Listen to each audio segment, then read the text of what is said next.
దేశవ్యాప్తంగా తీవ్ర సంచలనమైన ధర్మస్థల ఆలయానికి 800 సంవత్సరాల చరిత్ర ఉంది. కర్ణాటక రాజధాని బెంగళూరుకు కాస్త దూరంలో ఉండే మంజునాథ ఆలయానికి అనేక ప్రత్యేకతలు ఉన్నాయి. ఆ హిందూ ఆలయంలో జైన మతాధికారులు కనిపిస్తారు. పైగా అక్కడ రోజు 50,000 మందికి అన్నదానం నిర్వహిస్తున్నారు. ఎంతో నిష్ఠగా జరుగుతున్న ఆలయ నిర్వహణపై తాజా ఆరోపణలతో నీలి నీడలు అలుముకున్నాయి.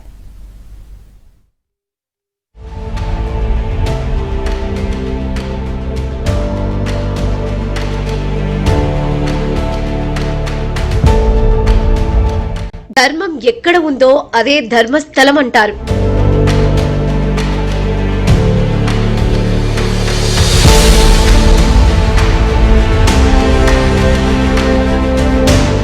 ఏ శివాలయంలోనైనా వైష్ణవ పూజారులను చూడగలమా? ఏ వైష్ణవాలయంలోనైనా జైన మతాధికారులు కనిపిస్తారా? కర్ణాటక రాష్ట్రంలోని ఓ పురాతన శైవ క్షేత్రానికి మాత్రం ఈ ప్రత్యేకత ఉంది. ఆ రాష్ట్రంలోని అత్యంత ప్రసిద్ధి చెందిన పుణ్యక్షేత్రాలలో ధర్మస్థల ఒకటి. అందుకే భక్తులందరూ కర్ణాటకలోని ధర్మస్థలను ఒక్కసారైనా సందర్శించి ధర్మదేవతలను దర్శించుకొని మంజునాథుణ్ణి మనసారా చూసుకోవాలని ఆశపడుతూ ఉంటారు. రాజధాని బెంగళూరు వచ్చిన ప్రతి ఒక్కరూ ధర్మస్థల మంజునాథుణ్ణి దర్శించుకొని తరించాలి అనుకుంటారు.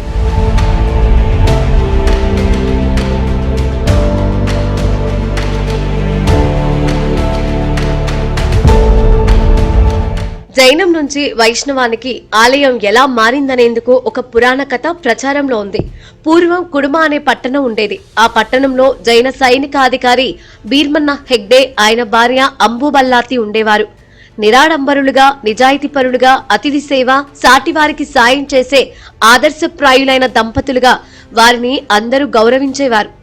ధర్మపరాయణులుగా, ఆపదలలో ఉన్నవారిని ఆదుకునేవారిగా వారికి ఎంతో మంచి పేరుండేది.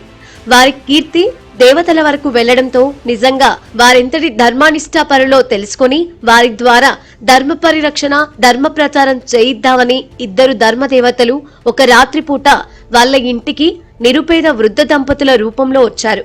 హెగ్డే దంపతులు వారిని సాదరంగా ఆహ్వానించి అతిథి సత్కారాలు చేశారు. ధర్మదేవతలు వారితో తమకు ఆ ఇల్లు ఎంతో నచ్చిందని, ఇల్లు ఖాళీ చేసి తమకు ఇవ్వమని అడిగారు. వారు క్షణం కూడా ఆలస్యం చేయకుండా ముక్కు ముఖం తెలియని వారి కోసం ఆ ఇంటిని ఖాళీ చేసి ఇచ్చేందుకు సిద్ధపడ్డారు. వారి ఔదార్యానికి సంతోషించి ధర్మదేవతలు నిజ రూపంలో వారికి సాక్షాత్కరించారు. హెగ్డే దంపతులు ఎంతో సంతోషంతో వారికి ఆ ఇంటిని అప్పగించి వారికి పూజలు చేశారు. ఆ ఇంటిని అందరూ నెలియాడి బీడు అని పిలిచేవారు.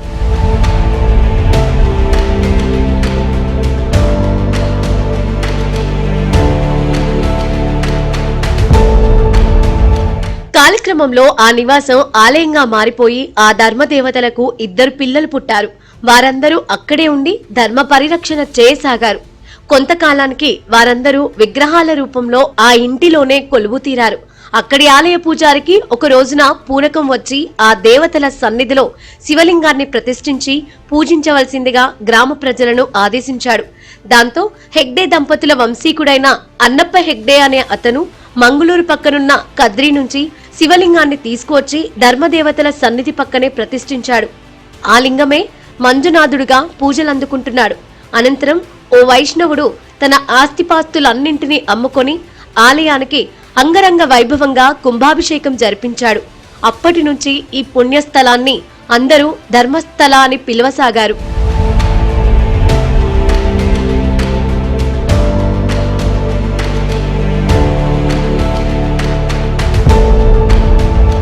చెక్క స్తంభాలతో నిర్మితమైన ఈ ఆలయం అందమైన కళాకృతులతో శోభిల్లుతూ ఉంటుంది.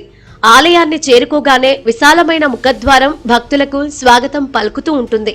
ఆలయ ప్రాంగణంలో ఒక సన్నిధిలో మంజునాథుడు, మరో సన్నిధిలో నరసింహస్వామి, మరో సన్నిధిలో పార్వతీదేవి ధర్మదేవతలు కొలువై ఉంటారు. ధర్మస్థల ప్రాంతానికి వెళ్లిన భక్తులు ముందుగా అక్కడ కిలోమీటర్ దూరంలోని నేత్రావతి నదిలో స్నానమాచరించి మంజునాథుణ్ణి, అమ్మవారిని, నలుగురు ధర్మదేవతలను, గణపతిని, అన్నప్ప దేవుణ్ణి సందర్శించుకొని ఆలయంలో ఇచ్చే తీర్థ ప్రసాదాలను స్వీకరించడం ఆనవాయితీ. అనంతరం ఆలయానికి బయట గల పురాతన రథాలను, వాహన ప్రదర్శనశాలను, పుష్పవాటికను, వసంత మహల్ను సందర్శించుకుంటారు. మత సామరస్యానికి ప్రతీకగా నిలిచే ఈ ఆలయంలో జరిగే నిత్యాన్నదానంలో అన్ని కులాలు మతాల వారు తృప్తిగా భోజనం చేయొచ్చు. అక్కడి అన్నప్రసాదాలు స్వీకరిస్తే మంచి జరుగుతుందని భక్తుల విశ్వాసం.